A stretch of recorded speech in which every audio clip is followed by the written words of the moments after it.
We're live? That's it, man. We're going. Let's do this. So welcome back to episode number 2, real episode number 1, I guess. Part 2? Yeah, part 2. Part 2, do-over? Yeah, do-over. So just to give everybody a little background, Dan came on the show. I think I wiped my computer. Yeah, I wiped my computer. I lost the episode, and I was going through it, and I was like, I think I put his episode up, and then I was like looking for it, and then I'm like, no, I don't think I did put it up, and I was totally under the impression that I did, and then I'm like looking for it. I'm like, oh my god! I'm like, dude, I thought we did a podcast. I think I said to you, I'm like, didn't we do a podcast? And, I think it was supposed. I think we were gonna call it. This was supposed to be about money because we ended up talking about everything except finance. Finance, yeah, the important stuff. Yeah. So now obviously you're back now for round 2 here, and we're gonna have a lot of fun on this. Let's do it. So you've come with a ThinkPad, so I'm sure you probably have some kind of agenda of things to talk about, but we could go as deep as you want in money and all that kind of good stuff. Sure. I mean, I was thinking of doing kind of like a Q&A, right? I think there's this huge misconception. Do you have to give a disclaimer, by the way? Like all this stuff is not... I'll email it to you. Okay. You could just read it right before it starts. Perfect. Nothing crazy. But I think there's there are huge misconceptions and myths about financial planning in general. Okay. Because there's so much out there, right? There's so much. You have robo-advisors, you have the talking heads and CNBC Business, Fox Business News, whatever. And so I thought, you know what are some of the things that people always want to do about want to know about financial planning, right? So I figure, hey, let's start with that, and then maybe I'll talk about some things that I think anyone and everyone should do or could do from early on, just to get their bases covered. Sure. So as long as finance goes. Make sense? Yeah, it makes sense. Before we even get into that, my biggest question, because I know that I do have a lot of younger listeners, is what is the single best piece of advice that you could give somebody in like their 20s as far as finance goes? Develop discipline. Oh, not the answer I was looking for. No, actually, not the answer I was looking for. Not the answer I was expecting. Okay. I like that a lot. What are you expecting? Oh, start investing early. Just I was actually gonna say financial knowledge. Nah, you don't need to know everything. You just gotta know the right things. All right, fair enough. Because it's funny, right? I talk to a lot of people, and they. Especially, this is at least more common from what I've seen in like the trade fields, right? They're like, oh, I'm set. I got this pension. I'm like, guy, you make all this money, and you're driving around in a gigantic truck that you could, 1, barely afford, and 2, you have zero reason to have it. For what purpose is it serving in your life? Yeah. No, I get it. And there are certain rules, I think, that if you follow properly, and this is why discipline is so important, it allows you to do that, right? Sure. So, to me, it's discipline. It's not. It used to be knowledge. It's funny you said that, because I remember when I first got into business 11 years ago, I wanted to know it all. Sure. I figured, the more I know, the better I'll be. And then I realized that over time, I saw so many financial advisors with all kinds of initials after their names, right? Sure. Designations and all this stuff, just flat out failing out of the business. Oh, yeah. Flat out failing. And I'm like, all right, so it's not knowledge. Sure. Because I'm sure they know their stuff. But they had no discipline, right? And I think when I'm teaching younger financial advisors or new financial advisors, right, career changers or people who come from other firms into our firm, you always get that question of like, what's the secret, right? Like, you do well, like, what's the secret? I'm like, there's no secret. It's too simple for it to be a secret. It's just be disciplined. Sure. You're disciplined. You do the things you're supposed to be doing. You can't but succeed, right? And that's true of everything, right? Sure. We're disciplined about jiu-jitsu. Sure. Right? Like they say that a black belt is nothing more than a white belt that kept coming back. Sure. Right? Yeah. That's true just about everything. And in discipline, people think of discipline. Okay, I don't know this. My opinion is that people think of discipline as something that's restrictive, right? Like, I got to be strict about my schedule. And I see it in the exact opposite way. Have you read Discipline Equals Freedom? That's right, Jocko Willink. Oh, shit. That's on my list. I just finished Extreme Ownership. Yeah. And I think I already downloaded. I got to check here. Yeah. to see if I got discipline equals freedom. But So that's kind of of where I got it. I got it from him and somebody else that Sure. I trust, like two people who just kind of converge on the same idea by accident, I Sure. think. But yeah, this discipline is freedom. Discipline is what allows you to, that person who wants to buy the big truck who doesn't really need it. Sure. I don't care if he's doing everything else he's supposed to be doing. Sure. And that only comes from discipline. Sure. So that's why I said, best advice for a young person is just to develop discipline so they can develop some good habits around money. Fair enough. Now, I guess my second question before we dive into this: where is a great place, or where's a good starting point for a younger individual, heck, even somebody like in their 30s, to go to, or where can they start learning about, because I for some reason, which blows my mind, is a lot of people are afraid to go to a financial advisor. They don't understand, which I think is the most ridiculous thing ever.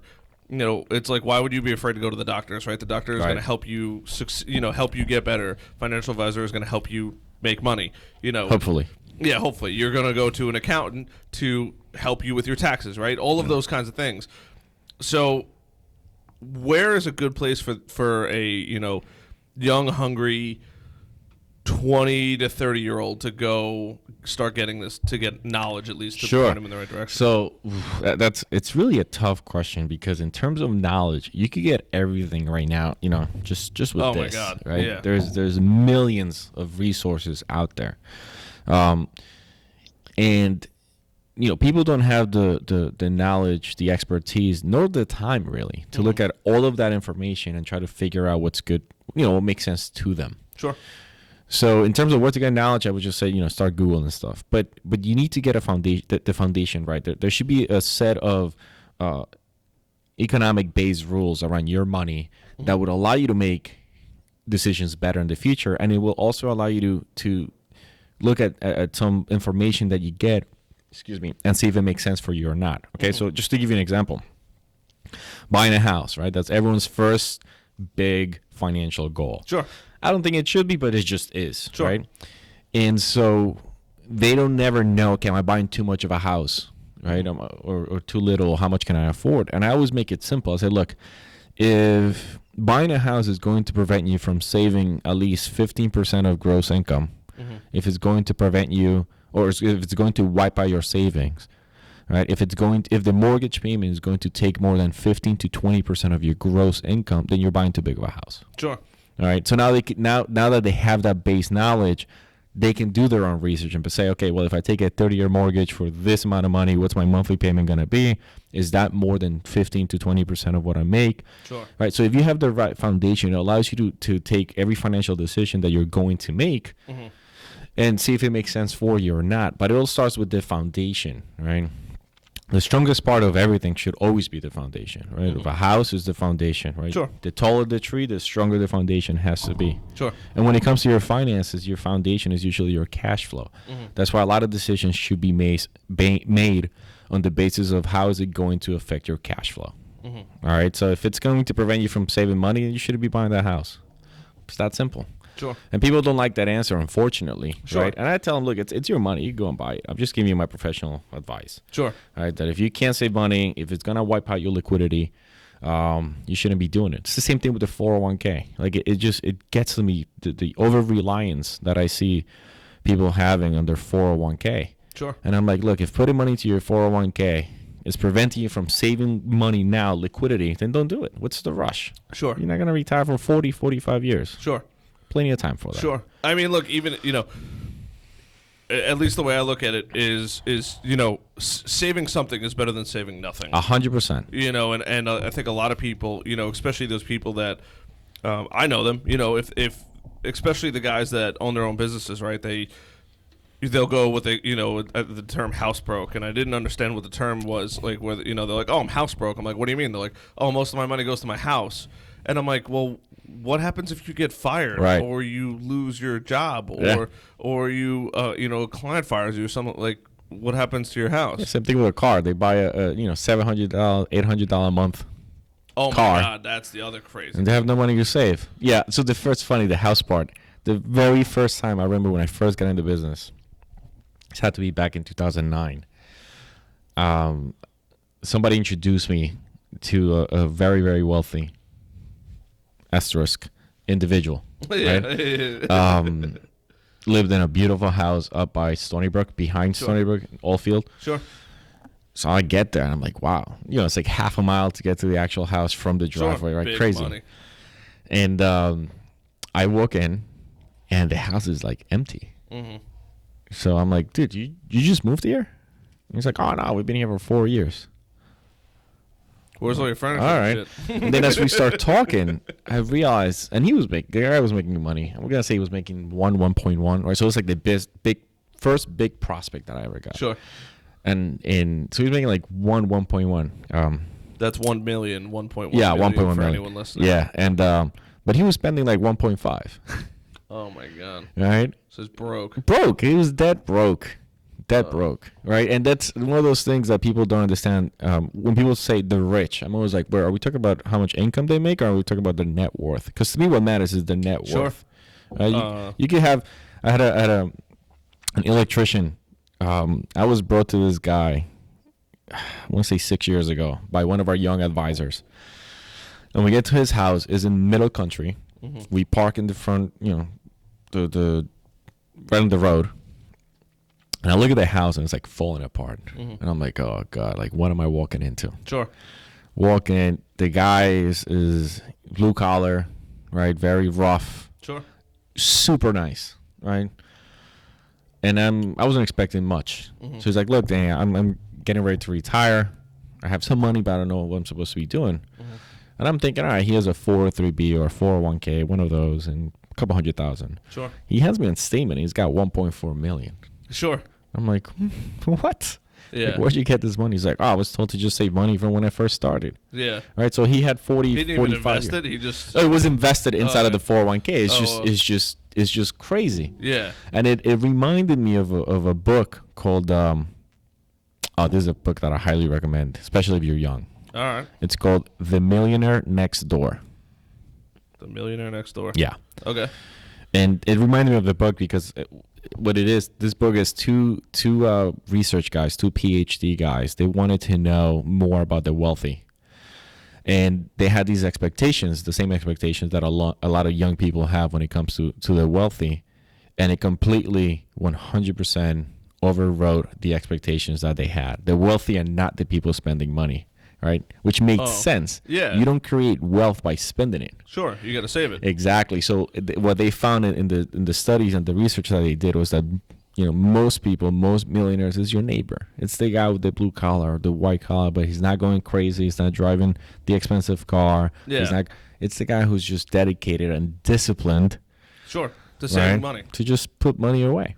Right. He's not the one stock picking or reading the money magazine. No, he's just consistently and disciplinedly putting money away on a regular, systematic basis. Sure, I believe it. So so when I went to meet the guy, I was like, damn, this is that guy. This is exactly who they were talking about in the book. All right. That's so funny. Yeah, it's the truth. I'm a big fan of automation. Mm-hmm. Automating processes and stuff like that. When you could get in the habit of just every single month, especially when you're super young. Yeah. Like 20 years old, 18 years old, and yeah, $100 a month might be a lot of money for you at the time, but you're gonna thank yourself in 40 years when you drop that money into an account that's just gonna grow. Yeah. So that's so we developed a cash flow management system just to deal with that. Right. It's called Flow, FLO, livingflow.com if you want to go check it out. What was it called? Landing Flow? Living. Oh, Living Flow. Livingflow, FLO.com. All right. So check it out. Just watch the video when you get a chance. But it was exactly to address cash flow management. Sure. Right. Because doing proper cash flow management after you've been doing improper cash flow management for so long, it's difficult. Tough habit to break. Exactly. Yeah. So we said, look, how can we make this easier? And one of our advisors, a friend of mine from Jersey, he had been doing this for about 8-9 years with his clients, and it had been doing amazing success. And then so he decided to create a platform around that. Oh, it's a home run. So yeah, it's insane, and it works whether you make 50 grand a year, 60 grand a year, Sure. or $1 million a year. It doesn't make a difference. Yeah, it doesn't matter how much money you make; it's how much money you can save. Yeah. which Yeah. is the the God's honest truth. And I think what a lot of people don't understand, I guess, in business is, there's two ways that you can take money and grow it. You can either take that money for yourself and put it in a retirement account, or you can take that money and reinvest it back into the business to exponentially grow that money. So when people come up to me, they're like, "You don't save that much money?" I'm like, "No." You put it right back into the business. I throw it right back into the business. Yeah. I live a pretty frugal life. I go out to eat a fair amount, but I don't go to fancy restaurants. Pizza night is, $12, $13. Hey, there's plenty of good places right down Main Street, right? Yeah, it's don't break the bank. Yeah, so many people are like, "Yeah, but you eat out a lot." I'm like, "Okay, trust me, my $7 bagel is not going to kill me." You go out for $70, $85, $100 worth of drinks for a night out. Yeah. That just paid for my bagels for the next Right. month or so. That's correct. And you do that 4 times a month. I get a bagel Yeah, and once or twice a week? Here's the cool thing. So the cool thing about having discipline, right? And it goes back. I was just fall back to that and good habits around money is that I don't care if my client is spending $100 3 times a week on a dinner. Sure. As long as they're doing the things they're supposed to be doing first. Yes. It doesn't make a difference to me. Sure. So I never ask my client what you're spending your money on. All I care about is how much are you actually saving. Sure. You answer that question, and whatever happens after that, it's your business. It's your money. You work hard for it. Enjoy it, right? Now, if you're saving zero, all right, because you're spending all of it, right, then, yeah, you're not going to have a choice but to make some lifestyle changes. And that's difficult, right? A friend of mine, another financial advisor, he trademarked the term lifestyle addiction. Oh, I like that. Yeah, and it's very true. We become addicted to our lifestyle, and making changes is difficult. It's just like an addiction, right? And I would add on top of that, this one I can't trademark, but keeping up with the Joneses. Oh, that's a huge Oh, my God. Long Island is packed out with Joneses, and people wanted to keep up with the Joneses. I don't understand it. It's like, my buddy bought a car, I got to buy a better car, right? Oh, and there's been studies on behavioral finance that people would rather make $80,000 a year knowing that their friends make 60 than make $100,000 a year knowing that their friends make 120. Wait, say it one more time. People would rather know that they're making 80 grand a year knowing that their friends are making 60 to 70,000. Sure. Less than them. Sure. Rather than making $100,000 a year knowing that their friends are making 120, 130. Oh, because they don't want their friends to succeed. They or just their friends to be better than them. Oh, yeah, I believe that 100%. And it's a dangerous thing for someone who doesn't make that much money to have friends who make a lot of money. Sure. Right? Because they're taking fancy vacations, and now they feel the need to keep up with that. Yeah, they're driving the nicer car, and so forth and so on. So and in Long Island, that happens a lot. Oh, 100%. Happens a lot. Every time I see somebody driving a Mercedes, I'm like, I hope you got it like that. I'm like, no, I don't, because I'm like, he's trying to keep up with someone. Oh, more than likely. More than likely. Not always. Here's the funniest thing. I think I've said this a couple times on the show, but I've never gotten into a Mercedes that impressed me. Ever. Really? I've literally never, and I've sat in $200,000 Mercedes all the way down to $30,000 Mercedes, and I've never gotten into one and been like, this is fucking sick. Yeah. I'm not a big car guy. So I used to drive a Lexus, and I am going to go back to Lexus, but for a different reason. So I go into this New York City, 2-3 times a week, and our office is my office. So we have 4 offices: New York City, Woodbury, Albany, and Princeton. So I'm usually in New York City 2-3 times a week, and then in Woodbury the other 2-3 times a week. Mm-hmm. But driving into the cities, it was just a nightmare, and I don't like taking the Long Island Railroad. I'm just, I've been stuck in delays and stuff like that. It's bad. I'd rather be on traffic because it's my choice than be delayed because it's somebody else's issue. Yeah. Right? So. Well, sometimes you could deal with somebody's car accident. Fair.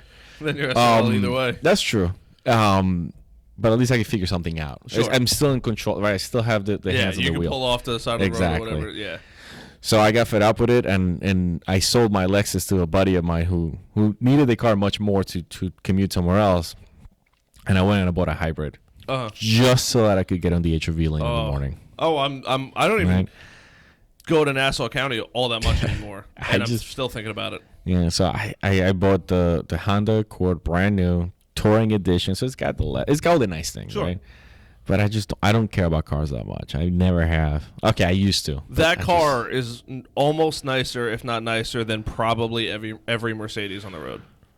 Maybe. I mean, I've been to my buddy drives an S500. I gotta tell you, I think it's nice. Like if it turns, like it's the chair moves. So I don't know. It's just it's. Oh, that's great. Nice I've been in the Mercedes that it gives you the massage while you're driving. Yeah. And even then, I'm like, everything is so like, I don't know. The way I look at it is like everything's so like not correctly put in the right areas and things like that. And I'm like, yeah. I never got in the car and I was like, I feel good about sitting in this car. Right.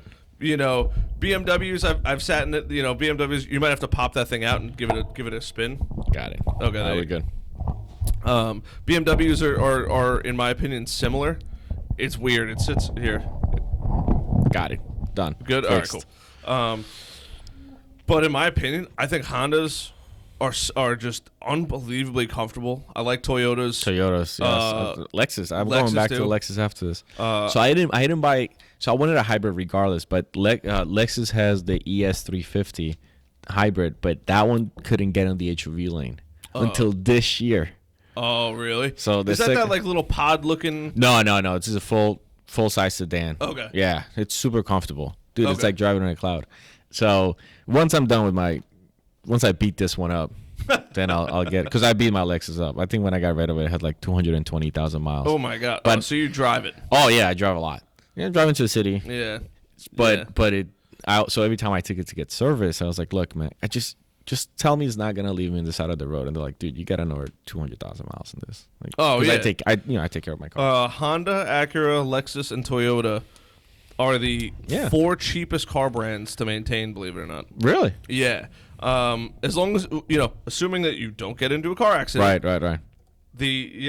All four of those are the cheapest car brands on the road to maintain. Yeah, could make sense because Toyota owns Lexus and I think Honda owns Acura, right? Honda owns Acura. That makes sense. Out of a list of like 30 car brands. Yeah, German cars, I know they're super expensive. Like a part is an arm and a leg. I would never buy a Volkswagen. After seeing my friend Zach work on his Volkswagen, my girlfriend with her stuff, and just even driving them and stuff like that, I've never been in one that I'm like, this is a great car. Nope. And the problems, and you got to get the German stuff, and sure, they have their own German coolant and stuff like that, and it's crazy. Yeah. So in relation, coming back to money. Yeah, it's just cars. I think they're a big waste. Sure. But hey, again, you're doing everything you're supposed to be doing. Go ahead, buy your Mercedes, buy your big truck. I don't really make a difference. Yeah. Hold on, I think we have a guest. We have somebody here. Sean's gonna go take care of that. But So those were 2 questions. Any other questions? That's pretty much it on my end. I like the blanket. I like to put the blanket statement out there so that way at least people. Yeah. Especially because I have people that that are similar to my age and they do listen to the podcast. Sure. And they're like, oh, can you ask somebody this question, or what are your thoughts on this? And it's not always that I can't answer that question, but a lot of times it's like how do you know so much? And it's through this. It's through talking to people like you and my other friends that's how I learn. You're an industry professional. I expect that all the advice that you're going to give is semi-accurate and total disclaimer that everybody's financial situations are their own, and anything you learn on this podcast cannot be used in concrete for yourself. This is technically not advice. This is education. Yeah, this is purely all education, just so that's in there and so everybody that sees it knows. But I think there's a major separation, especially the youngest kids. Just getting out of high school and even getting their first jobs. Zero knowledge on money. None. Like zero. None. They don't teach you that anywhere. It's funny. It's more so almost keeping up with the Joneses, right? It's yeah. Like, my friend has a BMW. Okay, well, why can't you just have like an old Honda Civic? Yeah, it goes back to what you get from your parents and then what you get from school, right? So I think a good good habits to instill in your kids, it's just become a good saver early on, right? Even on your allowance. I gave you, I don't know what kids get on allowances nowadays, but let's say I gave you $50 a week. Sure. They should take 15% of that. Sure. Just teach them. Put it away. Put it away. Doesn't matter. Put it under the mattress. Put it somewhere, right? Open an account. Doesn't matter, but just don't spend that. Sure. So by the time they start working, they're like, oh, I'm supposed to be putting 15% away. And that's minimum, right? Like I tell clients, look, 15% is for you to have a fighting chance. Sure. Doesn't mean you're going to win the fight. Yeah. You want to win the fight, get to the 20-25% range. Sure. Then then you're really going to be fine. 15% is a bare bones minimum. It gets you started. It puts you in the ring of that retirement fight that's going to happen at some point in the future. So just if you get used to the discipline of doing that every time, and if you could systematize it, right? We're talking about setting systems and processes in place, even better, right? So one of the things that we do, and we use Flow to do this, is all of our clients' income goes into a reservoir account, and then from that account, they get paid both their bills and their fun money, discretionary expenses, but everything else remains in that reservoir. Sure. And so what happens is that over time, as their incomes go up, they're already capturing savings first, right? Generally, what happens is as people's income goes up, their expenses go up right next to it. Sure. Right. Yes. They're two parallel lines that never separate. Yeah. And a good test for this, if you're listening, it's look, how much money are you making today, and then how much money were you making 5 years ago, right? And is it more? It should be, hopefully, right? Sure. If it's more, then the next question is, well, am I also saving a lot more? Yes. Than I was 5 years ago? And it's usually no. Most people do not save as their income increases. So that's why Flow works so well, is because as their income increases, those pay increases are captured first in savings before you get to spend them. Sure. Right? In the traditional way of doing your finances, as your income goes up, you have to make the conscious decision of, okay, I'm going to save more. We took that away. We didn't want that option to be available. Yes, obviously we want them to have an increase in lifestyle, but it's more difficult to do if they have to proactively take action to save money as opposed to it happening automatically. Oh, 100%. So check this out. Actually, you on your computer? Yes. Go to GoToMeeting.com. GoToMeeting.com. All right, we're gonna. Sorry for everyone watching. Oh, I know you're not gonna get to see us, but we'll read out the numbers out loud. I'm in the process of getting that whole system together. But, really? To be able to record the screen too? And do everything. Oh, that'd be pretty sweet. But yeah, it's in work in progress. All right, I'm in GoToMeeting. All right, good. So go to join meeting, the top right corner. Yep. There's gonna ask you for a 9-digit code. Sure. 799-192-429. All right. We're joining in. Okay, good. Just put in your name. Oops, that didn't show up in our system. What the heck? So 799 192 429. Are we in? Perfect. All right, good. Yeah, and I'm gonna get a nice little TV here. Yeah, we're gonna ball out a little bit. As income increases, expenses increase. But I didn't really care for the TV, and it's funny because like a lot of people are like, dude, you still don't have a TV in here? I'm like, I don't watch TV.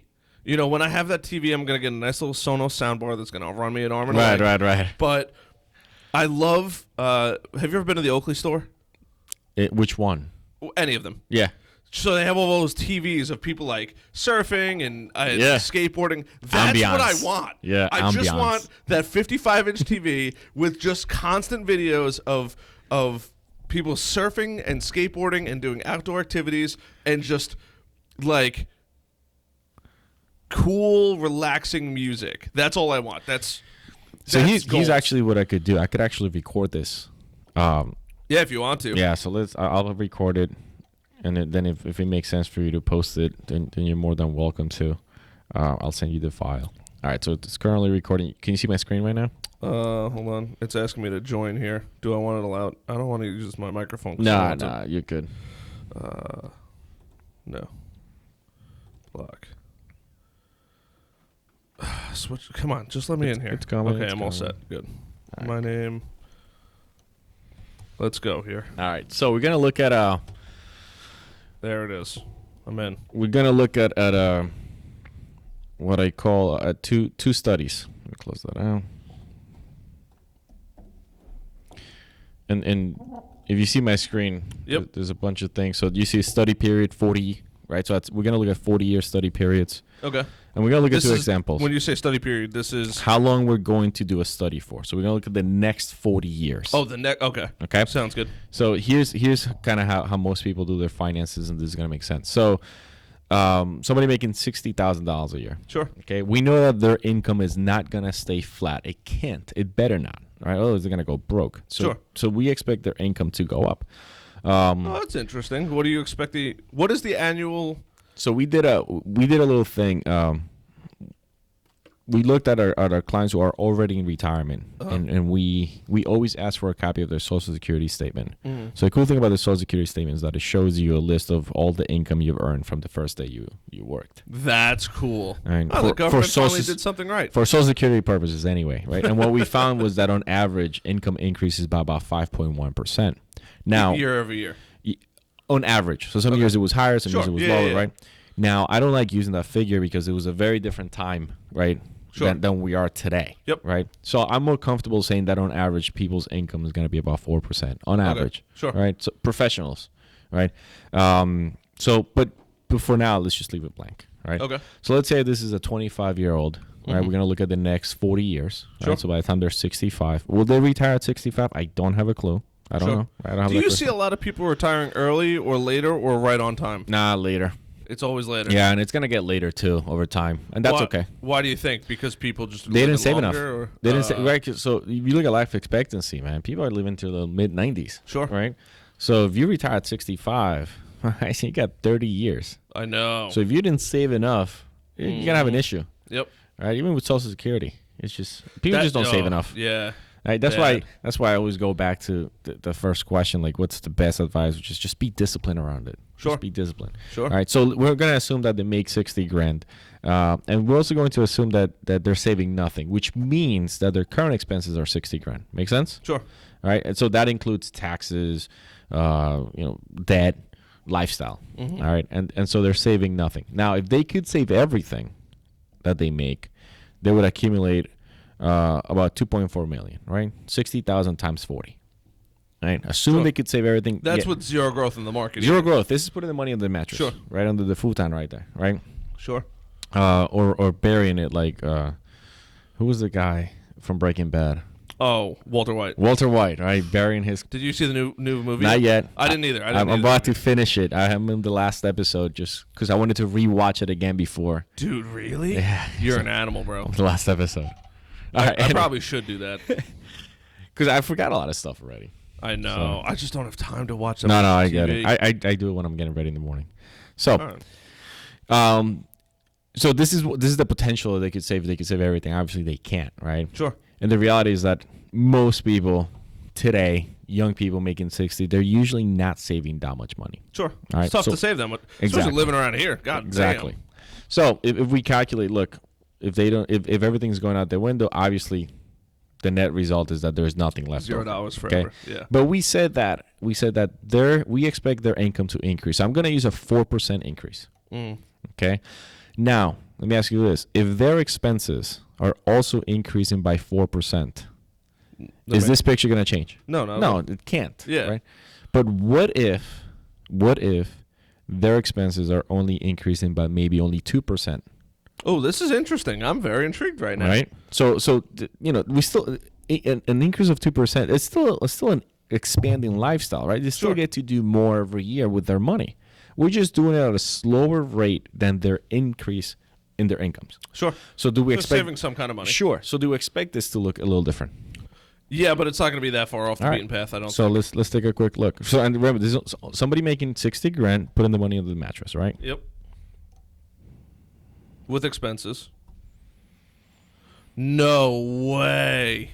That's pretty impressive. That's $2,077,412 in 40 years. If you save 40 years, 2% of your money. If you save 2% less than what your income is increasing. So if your income is increasing at 4% and your expenses are only increasing at 2%, That the is difference crazy. is $2 million, right? And I always like to look at the numbers, make sure the math is correct. So I just look at it down here, right? So here's the $60,000 coming in. The first year they spend all of it, zero at the end. Sure. Their income increases by 4%. Their expenses only increase by 2%. So there's a small difference. So $1,200 the first year. And so forth. And that's not even including the market. Exactly. So let's add the market, all right? And let's be conservative. By the way, let's just take a look. Wait, scroll all the way down real quick. Yeah. So people can understand what we're looking at here. So at year 1, you're starting at 60,000. At year 40, you're at 276,000 of income. Of income. But your expenses are only 129. But yeah, your expenses are only 129. So the real catch, I guess, this whole thing is most people aren't going to tap out or make 200 and something thousand. Actually, I would disagree with that. So really? Yes, I would disagree with that. Yeah. And the reason why is, and it's all based on the data that I've seen, right? And a very simple example is, go to your parents and ask them, hey, how much were they making when they were 25? And how much did they make before they retire? Two completely different numbers, right? Sure. Then ask them, okay, when you were 25 making what you were making then, ask them if they ever thought they would make that much. Oh, yeah. And the answer is always no. Sure. Right? Fair enough. Like a person who bought a house 40 years ago, who paid 60 grand. Sure. They're selling it today at 450. Sure. They never thought that their house at 60 was the same exact thing. Same exact thing. It's no different. All right. No different. Fair enough. Okay. And the opposite is, well, even if this doesn't happen, then the power of the dollar, it's like something's got to give. Either you make more or your buying power is greater. Sure. One of the two has to happen. So that's why I don't think this is that crazy. All right. Fair enough. Okay. Now, remember, this was putting the money into the mattress, right? I guess that includes other things, too, like your career, any passive income you have, and all that kind of stuff. All right. Fair enough. Okay. And so let's say that on average, your portfolio grows at 5%. So I'm being fairly conservative here. What does the market grow on average? Okay, so the S&P 500, which is a large cap asset class, over the past 30 years has averaged about 10.1%. Oh, really? It is that high? Yeah. I thought it was so on Dave Ramsey's finance calculator, I think it says, which I refer to a lot, just because I try to tell people about money. Like, I'm like, look, I'm not your financial advisor. I don't care what you do. Right. You literally have zero impact on my financial future. Sure. Well, here's the thing. Notice that I said the S&P 500 returns. I didn't say that's what people get. It's a massive difference, a massive gap. Sure. The average investor is earning like 4.6. Okay. So even though the market is getting 10, most people are getting 4.5. Now why? Behavior. Okay. Yeah. Behavior of the person. Yeah. Oh, so if you have a financial advisor, you're more likely to get more of that. No, that's what we thought would happen. So this is data from a study called the Dalbar QAIB, the quantitative analysis of investor behavior. Okay. So when they first started coming out with this report every year, they wanted to sell this data to financial advisors. Mm-hmm. They wanted to say, look, if you have this data, it shows that if a person has a financial advisor, they do better than if they don't. Mm-hmm. And then as they started looking at the data, they saw there was no difference. Yeah. Really? I wish there was. Yeah. Really? Look, the industry as a whole hasn't done a very good job with consumers. Sure. That's why nobody trusts financial advisors, I think. Or at least. Fair enough. That's kind of like the perception that I get. Yeah, it says here, this is the return on your investment will generate over time. Historically, the 30-year return on the S&P 500 has been roughly 12%. That's false. Yeah, I'll show you. And I knew it was false. Yeah. I was like, I don't think it's 12%. So Dave Ramsey is, he says some good things. I disagree with him on a lot of things. Okay. But he's not licensed, so there's no skin in the game, right? He could say whatever he wants with zero repercussions. I can't. Sure. Right. So I have this thing about listening to advice from people who have no skin in the game. Sure. Right? Fair enough. But just let me shut the bar. Yeah, when I tell people about the investment calculator, I go, look, the ROI doesn't necessarily matter all that much for you. What matters is the fact that people understand like compounding interest and things like that. That is really what I want to convey, and what your money is going to look like if you don't save anything versus if you save something. I go, look, you are you're your own person. Go do whatever you choose to do in your free time. I just want to let you know that there is some kind of calculator that you could figure out, at least to give you a ballpark of what you could potentially have later on. Right. Is there guarantees? Of course not. Of course not. But nothing's guaranteed. So here's the study, right? Dalbar. So Dalbar is a company that does research. They do zero investments. They don't manage any money. They're not interested in managing any money. They just do research in the industry. Sure. So like I said, every year they come out with this quantitative analysis of investor behavior. You can go to the website, buy it. It's like $750. Jesus Christ. I give it to my clients. He does not actually give it to his clients. He makes them pay for it completely on their own time and money. So here's this chart. All right, so as of December 31st, 2018, all right, so this includes last year, which wasn't a great year for the market. Sure. The S&P 500, 30 years, returned 9.97. Oh, wow. Okay. Okay? Not that last year returned 9.97, is that on average it returned 9.97, okay? Here's what the average equity fund investor got. 4% of it. Wow. So when people say to me, I lost money in the market, I'm like, no, you didn't. You lost money. The market didn't lose money. Yeah, the market can't. The market did what it did. Yep. You lost money. Whatever decision. Because the financial advisor that was. It's actually so in this study they don't talk about blaming anyone. They just say, look, here's what we found. What we found is that on average people only hold their investments for about 4.03 years. And really? Yeah, as opposed to for the long term. So it doesn't mean that they just go back to cash. It means that they're constantly moving around. Sure. Oh, we think this is going to do better. Oh, no, that's going to do better. Oh, this fund's going to do. And it hurts which them is, in the long it term. hurts them in the long term. Sure. Makes sense. Right? And then things like when the market goes down, what people are supposed to do is rebalance, which means buy stuff when it's low, right? Sure. And sell the stuff that's made you money. People do the opposite, right? 2008. Everybody pulls the money out and they lose They all did. they lose a their lot, shirts. right? And the data shows that. And I don't even think 2008 was that bad. I think more painful for people was actually 2000, 2001, 2002. And the reason for that is 2008, it was like 6-7 months of pain. Right? Sure. Like October started going down. The very bottom was March 15th of the following year. So it was October, November, December, January, 6 months, right? Sure. And then it started rebounding to the bull market that we've had. I don't think that's that painful. 2000, 2001, 2002, that's 3 straight years of negative returns. Sure. That's a lot more painful. 3 years of open up your statement and you're losing money. Yep. All right. So what, people are obviously not investing properly. And by properly, I don't mean where they're putting their money. What I mean is their behavior. They're not disciplined. They're not doing the things that they're supposed to be doing, right? Buy and stay invested. Diversify, right? Rebalance on a quarterly basis. Those are the things that people don't do. And unfortunately, a lot of advisors don't help with that, right? If a client's losing money and they call you, they're going to say, hey, listen, I need you to move me or I'm going to move my money. The advisor, not all of them, some might say, well, no, I was actually thinking the same thing. Let's move it. Let's move it around. No, what the advisor should say is, no, this is the strategy that we set up at the beginning based on your risk tolerance, and we got to stick to it. Yeah. And if you want to move, they should say this is what they should say. Sure. And if you want to move your money, then move your money. But this is what we agreed upon in the beginning. Yeah, fair enough. So an advisor is afraid of saying, fine, move your money. Yeah. So they'll do whatever the client says, whether it's good or not. I have no problem telling people to move their money. Move it. I'm not playing those games. Yeah. Yeah, you got nothing to lose. It's not going to benefit you.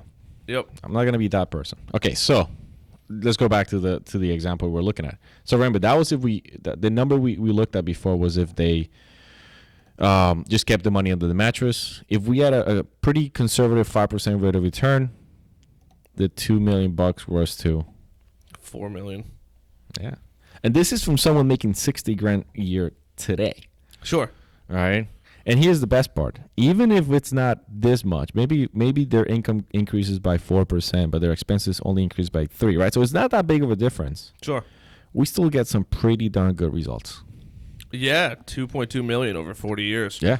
You know.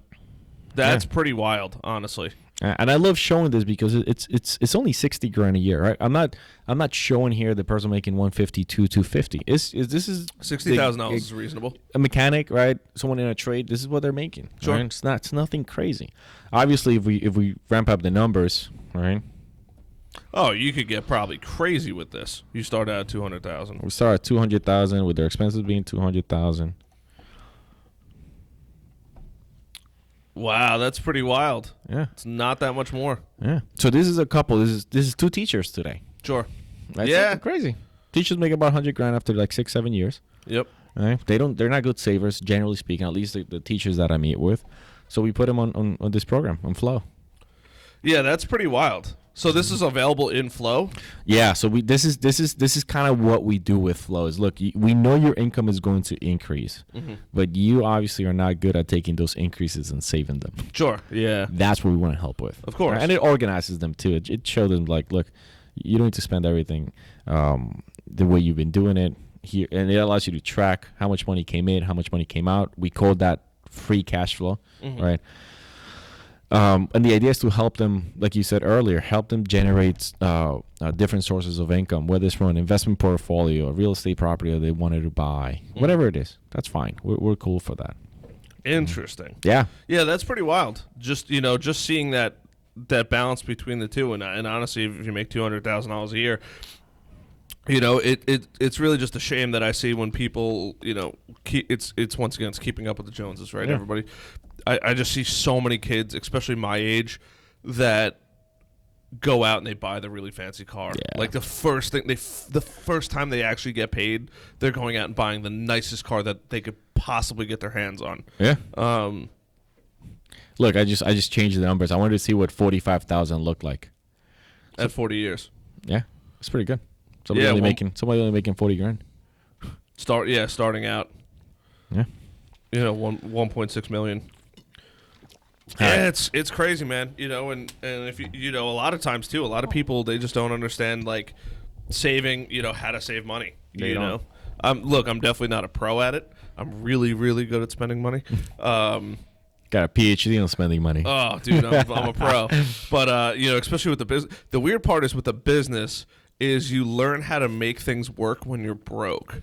Yeah, that's what being an entrepreneur is. And figuring out how to manage, not even how to manage that money, but saying like, okay, well, what can I actually afford? What is my ROI if I buy this software? What is my ROI if I buy this? What is my ROI if I buy this? And how am I going to position this to make me money? Right. The one thing that's crazy is the subscriptions. People can, I subscribe myself to broke, literally. I had 1 month where I looked at my account and I'm like, where did all my money go? This was a great month. I did, Yeah. And I looked at it, it was like subscription, sub. Yeah. And I'm like, oh my God. We actually developed a subscription model. So, advisors, we don't make much money on small accounts. We just don't. It's just how it is, Sure. right? So, unless somebody has $200,000-$300,000 to invest with us, and there is a need for, let's say, insurance products, right, where Sure. we're licensed and we can help them with that as well, it's difficult to make money. So one of the things that we decided to do is, look, subscriptions are less painful, right? So I could charge someone, let's say, $150 a month or $200 a month to have access to me and my team Sure. on a regular basis, help them with their credit card debt management, help Sure. them with savings, investing, do a risk analysis of their current financial situation. And it is as if I was managing for them $250,000, $300,000, right? So it Sure. replaces the revenue that we would otherwise get from managing their assets to, hey, it's all right. We understand that you don't have the assets now. We still want to help you. Sure. All right. And this allows them access to a team of advisors that normally wouldn't even look at them. Sure. All right.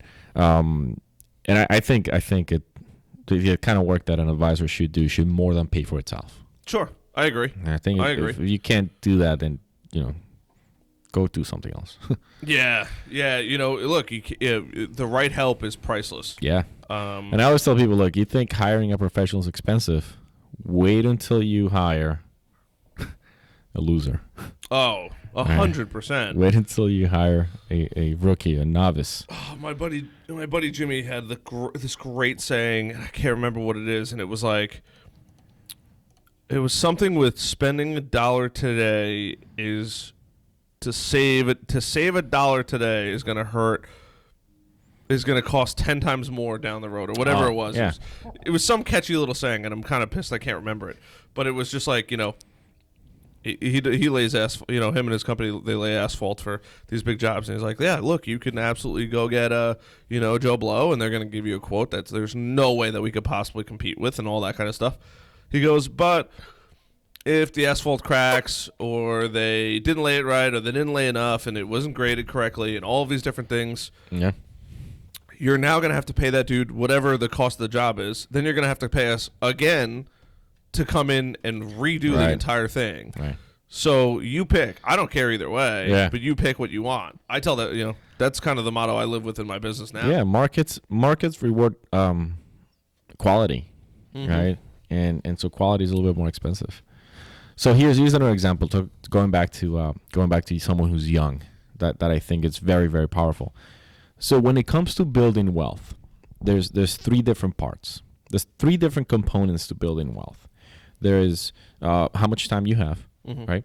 There is how much money you're actually putting away, and then there is the rate of return on your money. Sure. Okay. So Harrison, what would you say is the most important of the three? Say all three of those options. Okay, so the rate of return you get, how much money you put away, and how much time you have. Time. Time. Good. What would most people say? Probably the rate of return. Probably rate of return. As a matter of fact, most advisors would say the rate of return. Sure. No, All it's right. time in the market, not timing the market. Good. So Shout out to Jeff Nagel. He's been on the podcast before. he has. Yeah, that's we see that everyone like marketing pieces, Sure. but yeah, time in the market is more important than time in the market. So we have two brothers here, Hank and James. Sure. Okay, let me zoom in a little bit. Oh, that's what those. I'm like, I've never heard of a Hank and heard of a James. Yeah. Let's look at Hank and James. So let's assume that they're 25. Okay. Right? Let's assume that they're identical twins. Sure. Right? Very similar in personalities. Went to the same schools, played sports, ended up getting a job at the same exact company. Okay. So they're 25 years old. So very similar in nature, personalities, etc. There's the one area where they were a little different was how they were going to handle their finances. So they knew they needed to start putting some money away. Sure. They just weren't sure how much or anything like that. But they agreed that $400 a month was a nice round number that they could both afford. Okay. For the purposes of this example, we're going to assume a compound rate of return over 40 years of 8%. Right? Remember, this is educational. Sure. And so they decide to put away $400 a month. So let's first look at James. All right. Do you have a pen and paper, by the way? We're I have got to. a notepad. I could probably get a pen and paper. Good. So write James. Okay.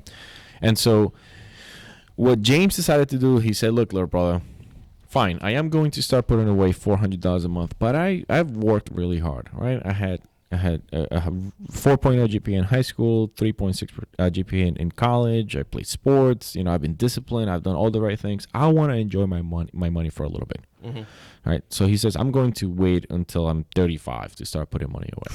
Late. Right? So he had the opportunity to start at 25, and he decided to wait until 36. So 10 years. Okay. Sure. But he puts away money. He puts $400 a month, right? $4,800 a year from year 11. 36 through year 65, year 40. So if you see the screen, that's exactly what that says, right? Sure.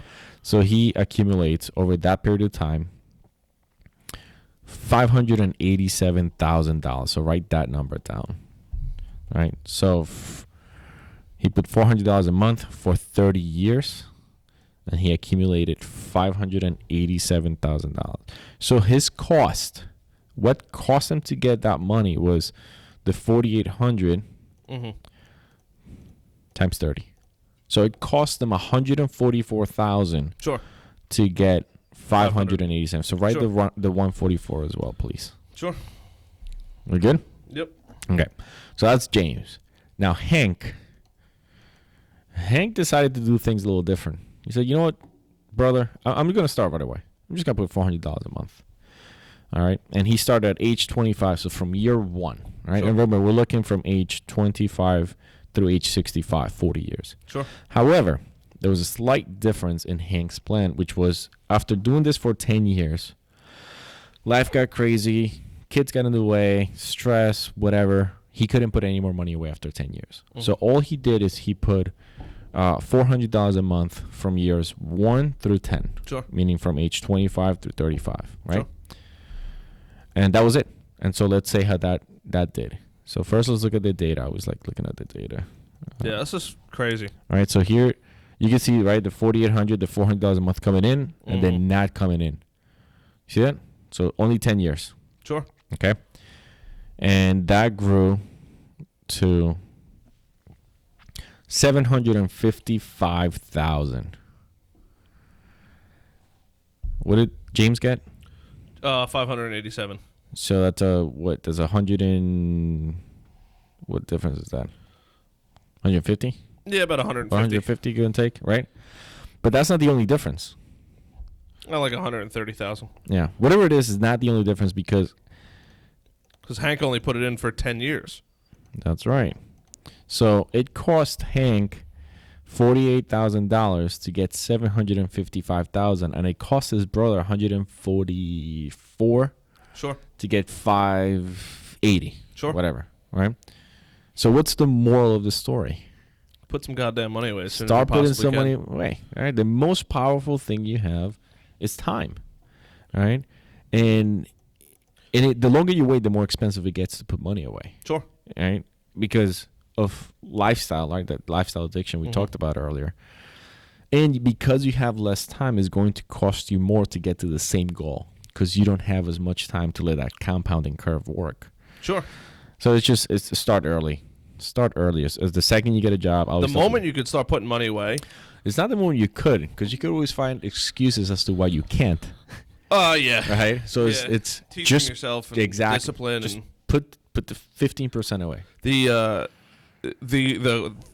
one thing I absolutely love to hear, and this is probably one of the things that makes me the most excited about money, is like when I hear people that they're like, oh, I don't save. I'm like, what do you mean you don't save?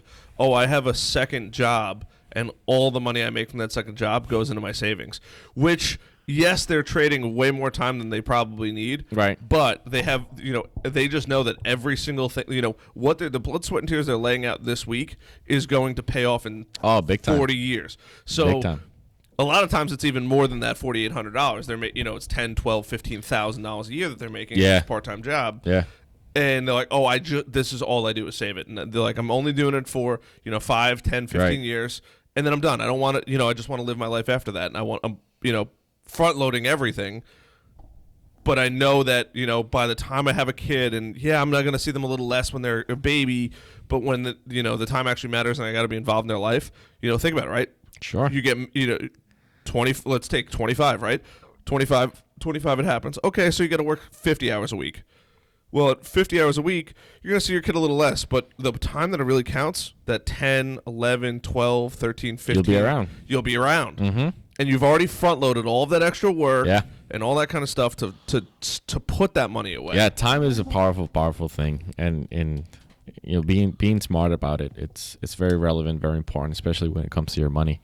But there's another layer to all of this, which is, and I mentioned this earlier, right? The foundation to everything that you want to do financially is your cash flow, sure. Right? Money coming in and money coming out. And because of the fact that it is the foundation, you have to protect it. Sure.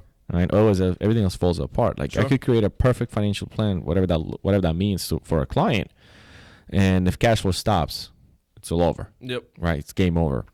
So you got to protect it, right? And unfortunately, the way you protect it tends to be with insurance and savings, right? Savings protects you from things happening. So the second piece of advice I tell people is, look, just go through your job benefits. Just know what they look like. Sure. Right? And stress test them, right? If you become disabled, how much does your benefits say you're going to get paid? Yeah. And is that enough for you to live your life? If it isn't, go buy disability insurance. It's not that expensive. You have a family, right? Buy life insurance. Jesus, it's so cheap. Yeah. Term life insurance is so cheap. Why not? It's cheaper than what you pay for cable. It's cheaper than what you spend at a Friday night down in Patchogue. That's the craziest thing in my mind. Yeah. Is when people, when I talk to people, I'm like, oh, do you save any money? Oh, yeah, I save money. Well, what do you, by the way, just out of curiosity, what do you spend money on? I don't really spend any money. Well, do you go out on Friday nights? Yeah. How much does that cost? $150. Easy. I go, and you do this every week? Yeah, whatever. It's $200, $300, $400. I'm like, $200, $300, $400. Do you understand? And then add that up. That's this $400 right here. That, yeah. It's crazy. Yeah, and it's again, the protection portfolio is like my least favorite part to talk about because it involves insurance, but it's just as critical as being a good saver, sure. Right? If you have a family, like, it's funny, insurance has there's like 1,000 different theories of how to look at it, and I try to simplify it. I say, look, insurance should replace a loss. That's it, right? So if we talk about life insurance should replace everything you were going to provide to your family had you not died. Period. Sure. That's it. That's the purpose of insurance is to fully indemnify a loss. So if you were going to provide, $3 million over the next 30 years working, right? Then just buy that, right? Yeah. Why are you trying to minimize what you were going to give to your family? It just doesn't make any sense to me. Same thing with disability insurance. The whole point is to replace your paycheck. I think it's hysterical when people try to cheap out insurance. It's the one thing that you want perfect. Yes. I hope you have it perfect and you never need it. I tell clients, I hope you lose all this money. All of it. Every dime. I hope you never have to file a claim. Yeah. It's the best thing that could happen. It means you never got into any serious car accident. You never got any crazy diseases. Nothing. You got to live your life. So we have a client. He's a surgeon, former surgeon. He was playing hockey, and savage. I never played hockey in my life. So the stick came and it split this up. Oh, right. Shit, so he can't perform surgery. Right. Thank God he listened to us. He got a disability insurance policy. He gets $15,000 a month tax free. And here's the best part. He still gets to go to work and diagnose people. Yeah, he's just and not get paid. doing the surgery. He just can't do his own occupation, which was doing surgery. Yeah. But when we talked to him, he's like, I would give all this money back if I could to go back to doing surgery. Oh, all of it, 100% of it. Sure. So I'm like, look, I'm glad you have it and that it's helping you, but I wish I could bring him to all my client meetings and be like, here, talk to this guy. Sure. Right? Hey, video testimonials. Go ahead. Well, we're not allowed to have testimonials in Really? the investment world. Yeah. So it's like, I wish I could. I would pay him just to come with me to meetings and be like, all right, he's going to be the one selling you the insurance. Yeah. I'll manage your investments. Right? Let him explain to you how important this is. Sure. Right? But no, he would much rather work. So I always tell people, look, it's better to have your insurance and not need it than need it and not have it. Oh, yes. Right. So make sure whatever it is that you have, it's good. I think it's so comical. I'm like, did you buy insurance? Here's a great example. Love my parents to death. They're going to be the example today. My dad didn't buy CETO. And if you live on Long Island, you probably know what CETO is. If you don't live on Long Island, you don't have a boat, you might not know what CETO is. CETO is literally, are you going like this? No, I was scratching. So CETO is do you know what CETO is? A service, right? Yeah, it's a service. Yeah. So it's literally $100 per year. Per year to come get you. To come get your boat wherever it is, and I think there's like an almost unlimited distance because they'll go get you when you're 80 miles out in the ocean. Oh, really? Yeah. It's pretty ridiculous, like how far they'll go to go get you, to bring you back to safety.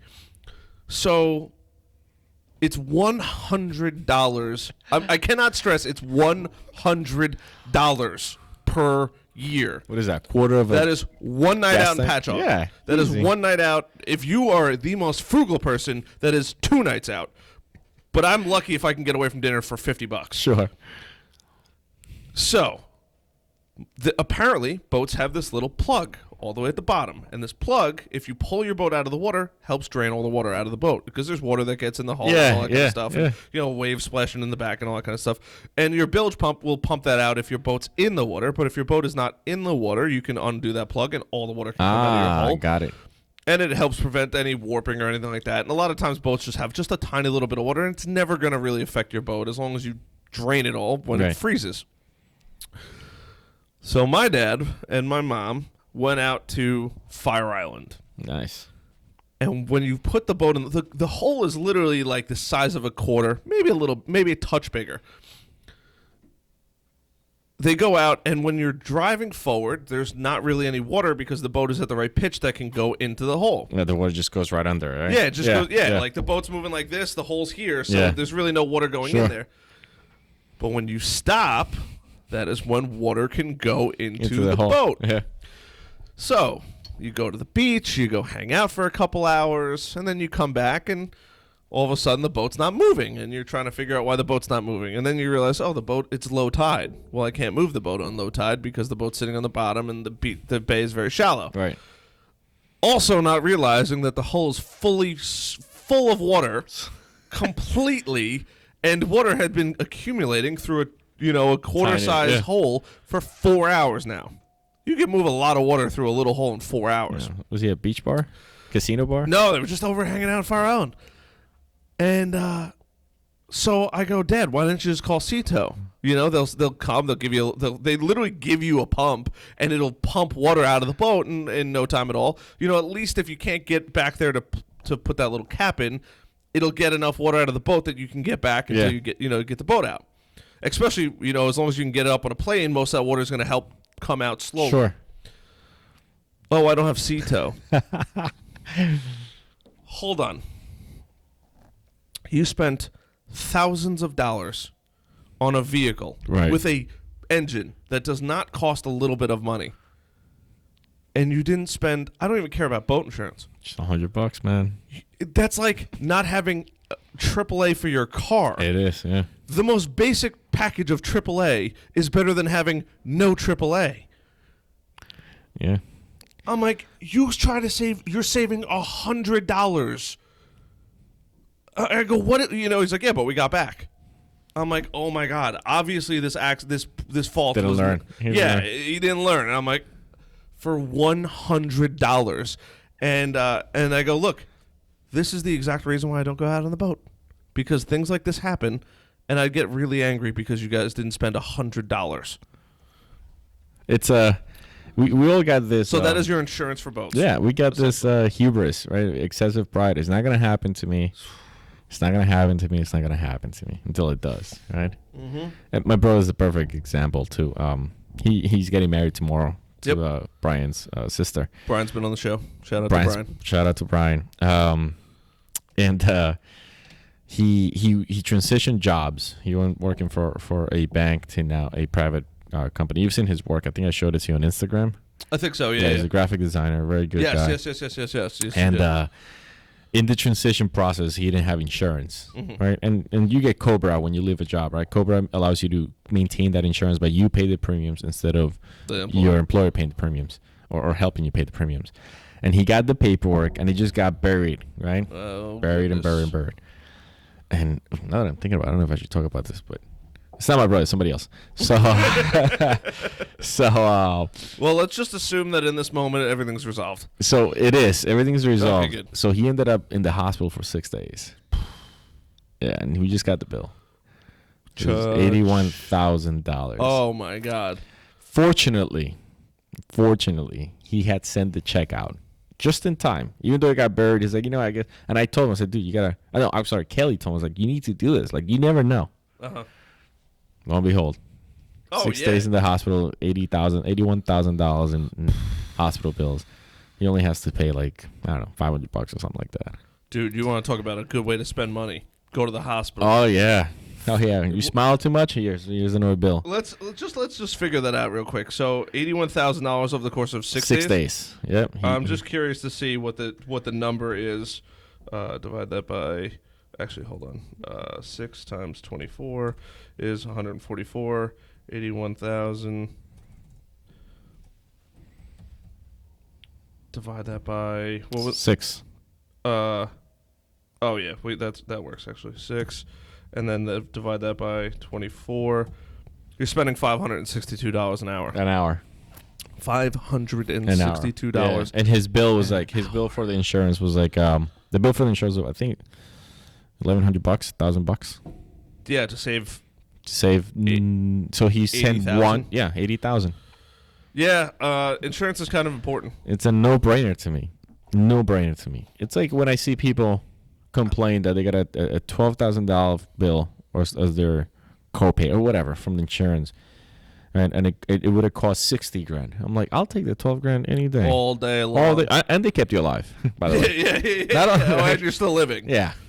I'll pay the $12,000. Thank you so much. I know insurance is my favorite bill, and taxes is my least favorite.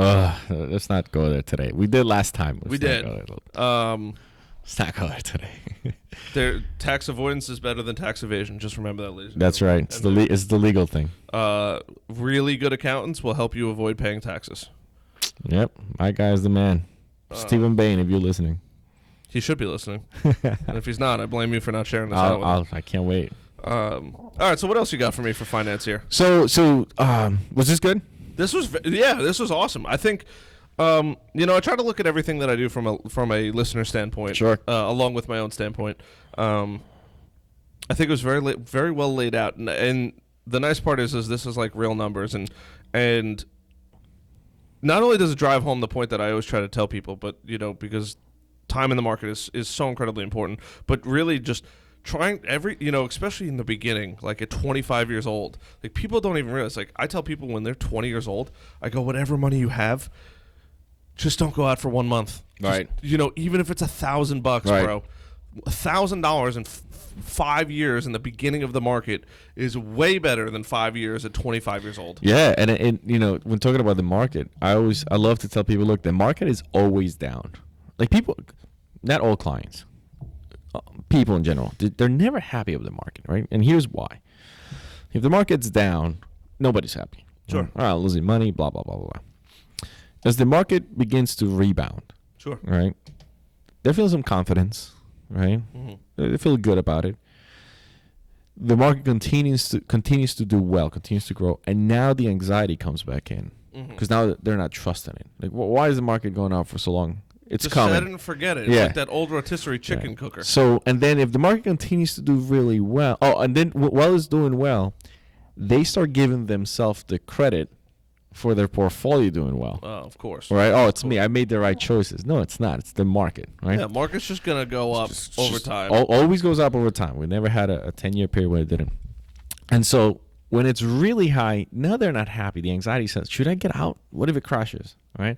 So I always tell people, look, the market's always down. If we look at the market 20 years from now, today it was down. Even if today's a high, today's down in comparison to 20 years from now. Sure, because you're looking back down the mountain. Exactly. So I always tell people, look, the market's always down. Even if today's a high, still down. When we look at this back, 10 years from now, today's just going to be another My day. favorite is when people are like, well, what if I want to retire at 65 and I pull out all my money, and the market's down, then I lost a lot of money.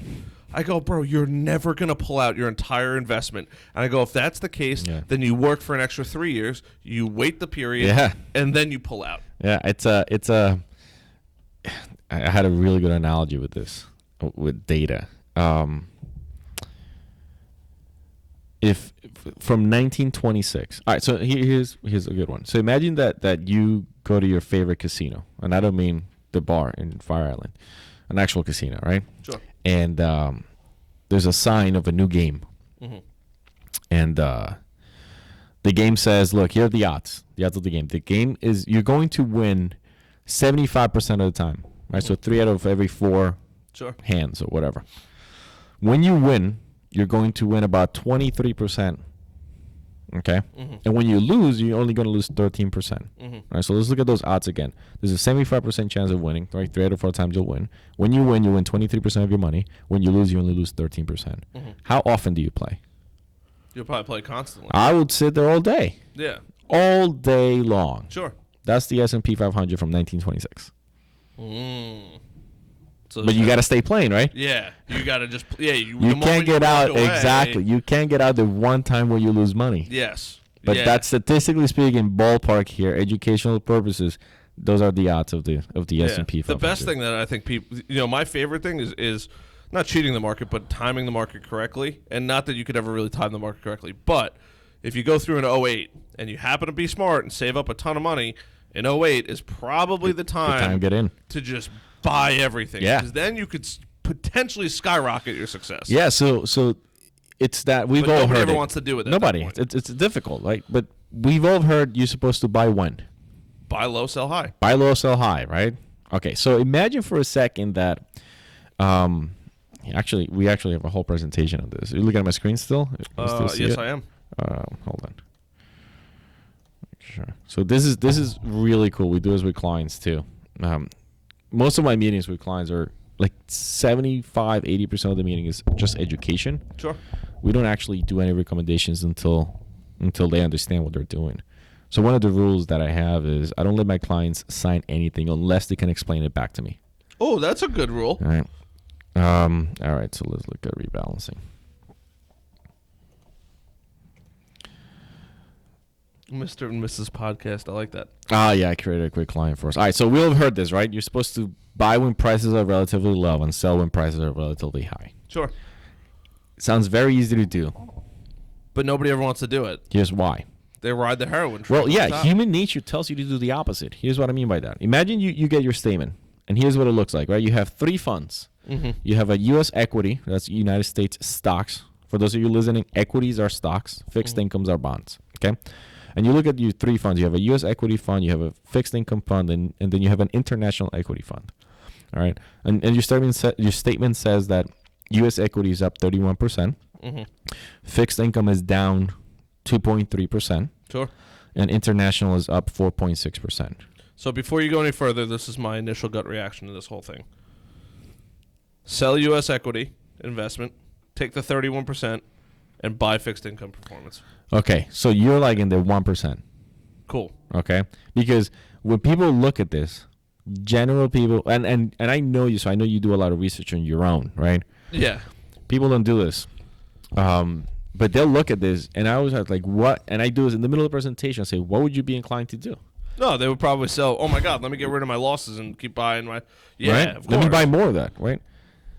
It's the exact opposite. You're supposed to, and here's why it's a difficult conversation to have for a financial advisor, right? If I call you and I say, look, man, you look at your statement, yes, great. So you see that U.S. equity is up, fixed income is down. What we're going to do is we're actually going to sell everything that's been making you money. We're going to buy some of the stuff that's losing you money. Sure. How does that sound, right? Oh, yeah. They're probably like, oh, my God, oh, my God. Why would you do that? Let's buy the stuff that's making money. Right? Yeah, because they think it's going to keep going up. Exactly. It's a roller coaster, guys. The roller coaster can only go so high.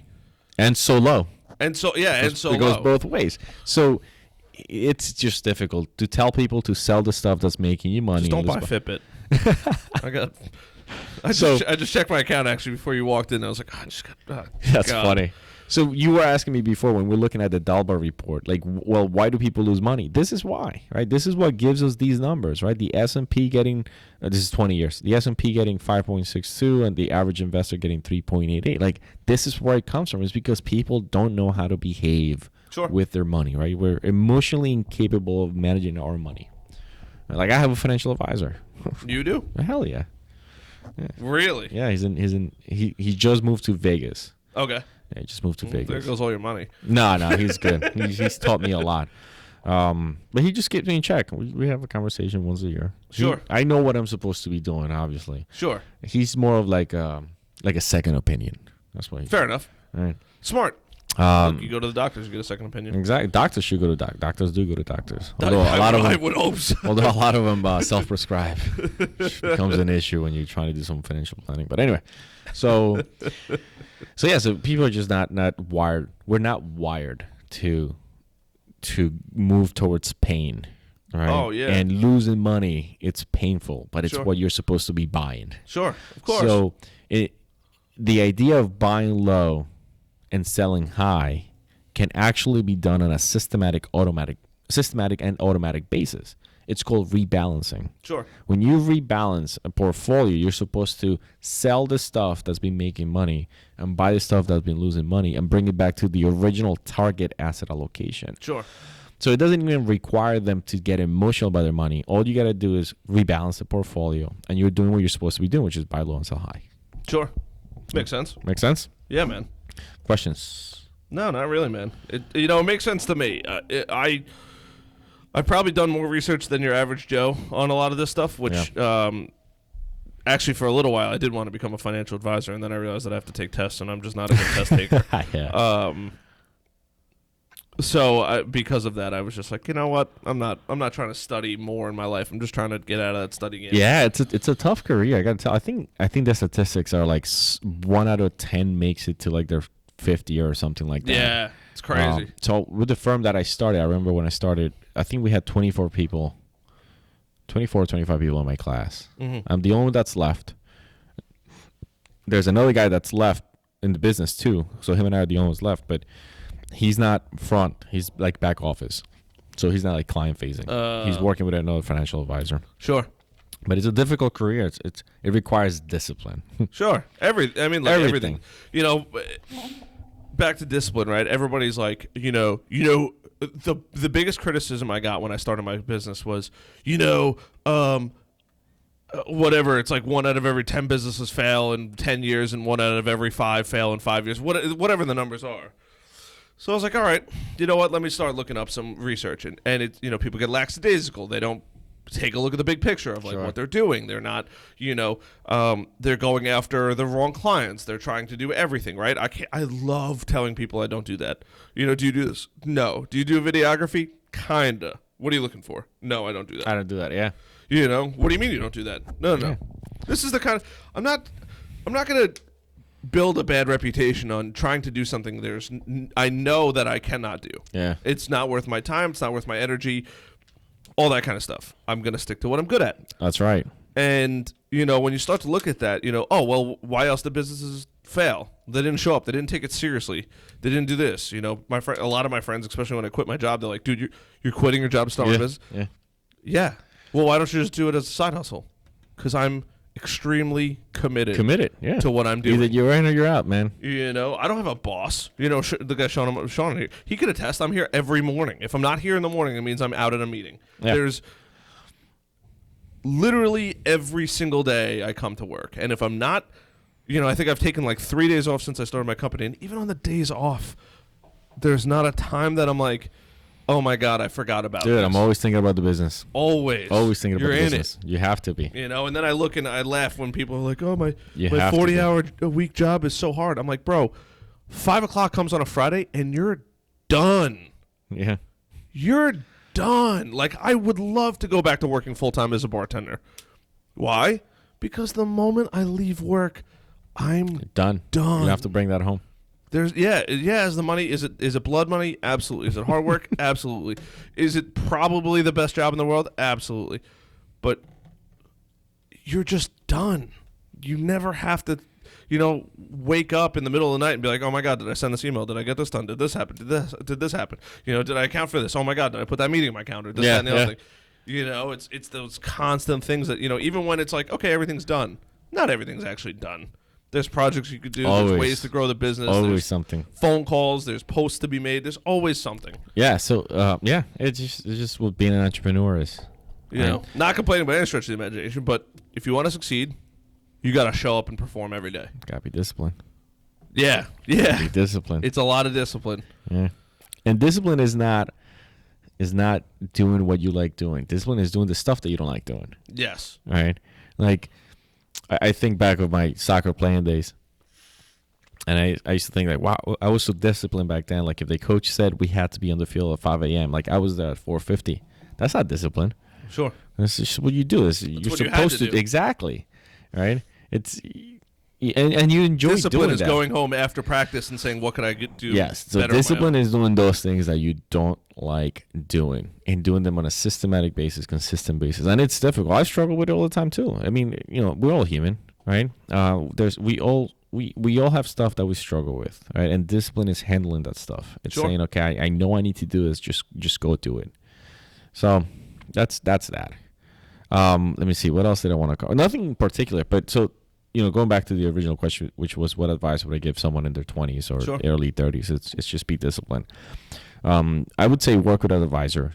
Find someone. And there's I think there's like over 300,000 registered financial professionals. Sure. Right? There's plenty of resources out there. Interview them, right? Interviewing's important. Make sure you like them, right? Make sure they don't have two jobs. Mm-hmm. Yeah. They're going to be fully committed. Yeah. If your waiter is your financial advisor. That's the scariest thing. I met a guy who was a financial advisor and a real estate agent. Yeah. You see that all the time too. I was like, bro, what? Yeah. How are you doing both? And he might be really good. I don't know. I personally would not hire an attorney who's also selling houses on the side. Sure. It's just who I am. If you're a financial advisor and you become an attorney, or an attorney that becomes a financial advisor, and you want to practice both, fine. I'd actually almost prefer you to, because that means you know both sides of the law. So reading, there's a few books that I would recommend in terms of finance. So there's a guy that I follow. His name is Wade Pfau. That's WADE, and Pfau is PFAU. So he's a researcher. PFAU. Pfau. PFAU. Yeah. So he's a researcher who happens to be in finance, as opposed to. So he writes about finance from an outside perspective, right? Most articles, most research done out there about finance or products or financial strategies are written by the people doing those strategies. Sure. This is a guy who's like, I'm just going to start researching this stuff and see what comes up. And so he recently came out with a book, really, really good book called Safety First Retirement. So I like it a lot because it's the academic point of view of everything that I already do for my clients. Sure. Links will be in the bio for all of this stuff, by the way, for anyone that wants to get a hold of it. So yeah, so Safety First Retirement by Wade Pfau. It's a fairly easy read. Mm-hmm. It helps if you have a little bit of background already. If you don't, that's okay, because he explains everything very detailed. And as an academic researcher, those people are usually not very simple. They don't know how to break that. But I think he did a really good job with this one. He's written a bunch of other stuff too before. But I think this is a guy, Curtis Cloak. Like they've kind of, Curtis doesn't write anything. Oh. Nah. But they've kind of nailed it. I think they finally figure out how to plan for retirement properly given the current economic situation. Sure. Both in markets as well as socioeconomic stuff that's going on. Fair enough. So, yeah, that'll be my advice. Reach out to me if they have any questions. I don't turn people away. I don't have minimums. You want to be helped, me and my team will help you. All right, either me directly or one of the advisors who works under me. We all follow the same philosophy. They've all been trained by me. Sure. Because I need them to do the stuff that I would do. Yeah, I think that's valuable. You know, I've had a couple financial advisors on here, and a lot of them do have minimums. Yeah. Is I decided not to. Let me tell you why. It's an interesting. I think it's interesting, but I'm biased, right? It's my story. Sure. Nobody ever came to my parents. Mm-hmm. All right, because they never had any money. Nobody ever came and listen, you guys need to start doing some planning. Sure. All right. And so I never wanted to turn someone away because they didn't have any money, because those people were my parents. Sure. Okay. But I do have certain requirements of them. All right. Yes. So my requirement is more, do they actually care? Mm-hmm. I cannot care about your financial future more than you care about your financial future. It's not going to work out. Do they listen, right? Are they coachable? Are they respectful? Right, I can't work with people who are disrespectful. Yeah, you told me about that story that one time. I had to fire that client from Jersey. And are they passionate about something? Sure. Right, because only people who have passion can see the passion in other people. Yes, 100%. So if it's their kids, their cat, their mom, they got to be passionate about something. Sure. If they're not passionate about anything, I can't help them. Yeah. Because you got to have passion about your future at least. Yeah, otherwise whatever we're doing doesn't mean anything. Doesn't mean anything. So that's what I care about. If they want to be helped, me and my team will help them. Sure. Okay. And now that we have the subscription model, it's just easier. Sure. I don't need you to have $300,000 to be able to invest with me. Sure. I'll just charge you $150, $200 a month, depending on how much we're going to be working. Mm-hmm. And that's a much easier way to sort of work with people, especially when they're going to make that money back in no time just by listening to what you do. Sure. Like the stuff pays for itself. So it's a lot easier to not have to turn people away as an advisor because they don't have $300,000. Yeah. Before anybody's like, that's ridiculous that you have to spend money to have them help you. First of all, the number one rule in business, you have to spend money to make money. Yeah. That is I don't care who you are. I don't care what business you're in. Look, I just launched an online course.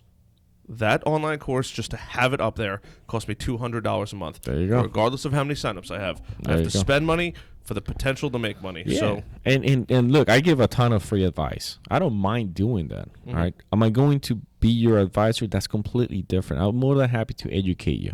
All right. Yeah. I'll do it for free. Right? Sure.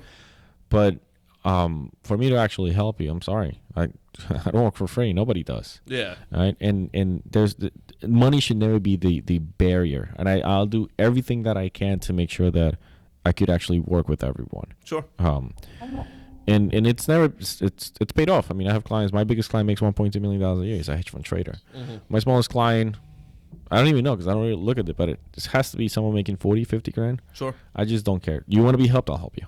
I really will. Yeah, that's so important. So that's the reason why I never had any minimums. I never wanted to turn someone away because they didn't have. Oh, I agree. You know, I probably have had every tier of person in here. I've had, my buddy Jeff. He typically really only works with people, that are making $250,000 and up. And that's the average. That's like what I see. He's like, look, he's like, at that point, you probably know about finance. You probably know about, he's like, not always, don't get me wrong. He's like, I've walked into plenty of houses and stuff. He's like, I've walked into a house, beautiful house, Ferraris, Lamborghinis, all, everything, Gucci bags, everything that everybody thinks is like, makes you wealthy. He goes, the house is gorgeous, and then we look at their finances, and they're a mess. Yeah, they're a mess. He's like, yeah, the guy's, I'm lucky if he's saving $10,000 a year. Yeah. And the guy's making $500,000 or $1 million. Yeah, that happens often. And then I've had my other friend, oh my God, I'm drawing a blank. It was just the other day too. Actually, it wasn't the other day. Time just flies in my life. Oh my God, I'm gonna be really angry if I don't get this name. He's gonna be really angry if we don't get this name. No, it's a she. She. Oh yeah, she's the best too. She's super sweet. And she's like, she's more down to earth than Diane Johnston. Okay. And she only works with like ultra high net worth individuals. Yeah. You're talking about. I don't even remember what her minimums are, so don't quote me on this. But I think it was like 20 or 30 million and up. Yeah, there's a niche for everyone. But that's her niche. Yeah, that's her niche. Don't get me wrong. I wouldn't turn them away, but it's beyond the scope of what I want to do, right? So when you're dealing with that much money, you're now in a it's not a retirement problem. It's an estate tax planning problem. Yes. I don't do it, but I certainly have the top guy who deals with that. Sure. Right. I have a client in Midtown. Dude's worth $120 million, and he's like, hey, guy didn't even have a will. No will. 74 years old. If you need somebody to put down on that will, right, call me. Right. So I was like, look, I'll help you. I'm not gonna be the one doing this for you, though. I'm gonna bring in someone who's an expert at doing this. Sure. All right. And so we do that. I don't believe in being a jack of all trades. I know what I'm good at. Yep. All right, and I know what I'm not good at, but I'll find the person who's the best at it. Yep. All right, so I always try to surround myself with people who I know, who, if I was in that client situation, who would I want to talk to? Sure. All right, great. I need to make sure that guy it's in my bag of tricks if I need it. Yeah, and you always got to be ready to pull a card out of there. Right. That's right. Brother, man, we just crushed Jesus. Podcast too, an hour. Wow, that was like right on time. I thought we were way over. No, we're good. Hour and 31 minutes. I know you got to get out of here, so I'm going to keep you long. Any other questions? Do anything else that you think people have always wanted to know about finance, sort of just to close it out? I'm just trying to think of anything that I haven't asked already. I think we covered a lot for sure. We covered a lot. Yeah. We definitely got to do this again because you're a wealth of knowledge, and you break it down really, really, really well. Thank you. But yeah, it's really, the big things for me is especially just the advice for the young people. That's really, in my opinion, especially because I've worked in the restaurants, I've worked at the shitty jobs and all that kind of stuff, is nobody ever teaches money. And it's so sad to see people, especially like young, bright people that are making more money than they know what to do with and have zero idea of how to invest in. They're like, no, it's fine. Like, I put this, and then the company matches it. Or, we get this, and then we get a pension. Well, what if this situation happens? And you're not going to put any money away. Yeah, like that's crazy. Yeah, education is big. So one of the things that I do is we host webinars. Okay, good. So you don't have to be a client. You sign up for the webinar. You could attend, you could not attend, doesn't really matter. But, we on average have about 55, 60 people. A lot of them complete strangers. Sure. I post them on Facebook sometimes. Not always. Sure. I don't know how many of my friends I want as clients. But either way, the little things like that, they help. Especially, I think webinars are good because they're live, right? The person who's presenting. There's some recorded ones, but I generally do. Yeah. We're live. Here's the topic we're covering today. Raise your hand, and I'll answer your questions. We do this about once a month, once every other month. Oh, that's good. Just stuff like today, just general stuff that's going to apply to 99% of the people out there. Mm-hmm. Whether it's savings, how to manage debt, how much of a house should I buy? Mm-hmm. Just talk about investments, right? Those are my favorite ones, investments, because we kind of tackle a lot of the myths out there about investing. Mm-hmm. But the information is available. It's just doing the work, just getting out there and saying, okay, I need to work with someone or I need to find something out. Yeah, I hear you. So tell people how they can find you. I wouldn't recommend a phone number, but anything else is you're probably safe. Sure. So my email address, you're gonna post that too, right? I will post your email. All right. So my email address is D as in Daniel Salazar. That's SALAZAR at WAGLLC.com. Wealth Advisory Group LLC.com. I love it, man. And I don't mind giving my office number, 516-677-5039. There you go. And my assistant's 516-677-5038. That's it. That's it. We're done, man. All right, dude. I love it. It's been on Facebook. Facebook.com/DSalazarFA, financial advisor. Love it. All right. Nothing else? That's it. Have a good one, guys. Guys, thank you so much for tuning in. Once again, this is complete because I don't edit that Sure. section of it. This is completely for educational use. None of this applies directly to you. It's not financial advice. Yeah, not financial advice at all. Purely education. So if you're listening to this, and I think it's like something like I need to say if everybody's individual portfolios need to be brought up to a financial advisor because everybody's thing is different. Yeah. Your own situation is going to be different. So this is not advice. This is education. Purely education. Now we covered that. See you guys later. All right. Bye-bye. Bye.